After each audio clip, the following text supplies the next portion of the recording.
আমি এখন থাইল্যান্ডে ব্যাংককে আছি, সুবর্ণভূমি এয়ারপোর্টে।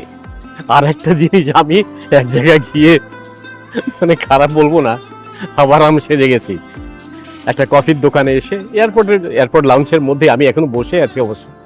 তো নামার পরে চিন্তা করলাম এখানে একটা গরম কফি অথবা গরম একটা চা হলে ভালোই হয়।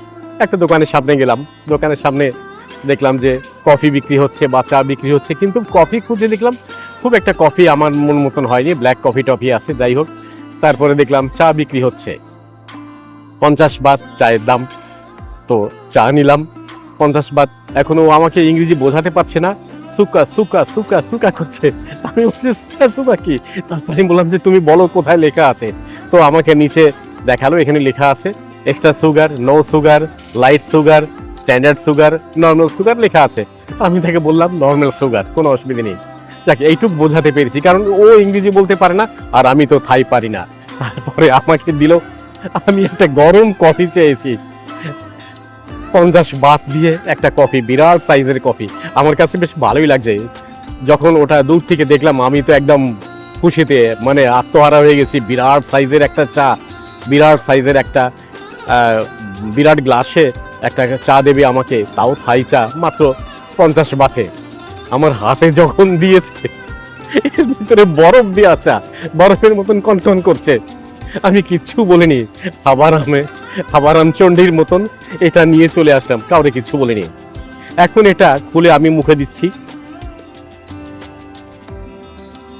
তবে একেবারে খারাপ লাগেনি, এটা সত্যি কথা। কিন্তু এই ধরনের ঠান্ডা চা আমি কিন্তু খুব একটা খাই নাই, তো আমার কাছে কিন্তু খুব ভালোই লাগছে। তো আপনি যদি কখনো ব্যাংককে আসেন, আপনি ধরে নেবেন যে এরা বেশিরভাগ লোকই ইংরেজি বলতে পারে না। আপনাকে ইংরেজি বোঝাতে হলে আপনাকে তাকে বলতে হবে যে কোথায় ইংলিশ লেখা আছে, ওই শব্দটা আমাকে দাও, আমি পড়ে দেব। তো যাই হোক, ব্যাংককে এসে প্রথমে যে ডসটা খেয়েছি, গরম চার বদলে আমি বরফ চা খাচ্ছি। তবে খুব খারাপ লাগেনি, আমার কাছে বেশ ভালোই লেগেছে। আর আমার সঙ্গে যে ট্রাভেলার ছিলেন, উনি তো এয়ারপোর্ট ল্যান্ড করার উপর থেকেই উনি আমাকে বলতে আরম্ভ করেছেন, এই মোগো দেশের নাহান। তার মানে ওনার বাড়ি বরিশাল, ওনার দেশের মতনই মনে হয়েছে। যখন এয়ারপোর্টে ল্যান্ড করেছে, ল্যান্ড করার পরে যখন হাঁটার পর হাঁটতে আছে শুধু, তখন না না মোগের দেশের নাহান না, এটা একটু বেশি। এয়ারপোর্টের ভিতরেই এক জায়গা থেকে আমাকে ট্রেনে আরেক জায়গা নিয়ে আসলো। এখানে ইমিগ্রেশন হবে, তারপরে আমি জিজ্ঞেস করছি আমার ব্যাগেজ কোথায় পাবো, তাও বোঝাতে পারছি না। তো যাই হোক, একটা থাই লোক এসে আমাকে বলল যে থাই এয়ারওয়েজ ঢাকা ব্যাংকক। আমি বললাম ইয়েস, ঢাকা টু ব্যাংকক থাই এয়ারওয়েজ। তো সে বলল যে নাম্বার 5। যাই হোক, সে আমাকে বোঝাতে পেরেছে, তার বোঝানোতে আমার উপকারী হয়েছে। আমি 5 নম্বর বেল্টে চলে গেলাম, গিয়ে আমার ব্যাগেজটা তুলে নিলাম।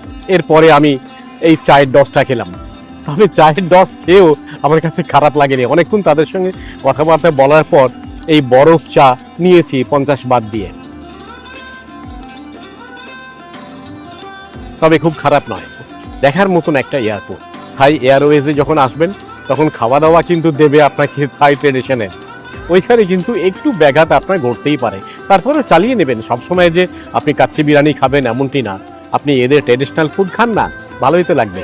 আমি এয়ারপোর্টে বসে আছি, এখন সন্ধ্যা হচ্ছে, থাই টাইম সন্ধ্যা 7টা প্রায়। আমার এখানে বেশ কিছু কাজ আছে, এটা সেরে এখান থেকে পরে আমি বেরোবো।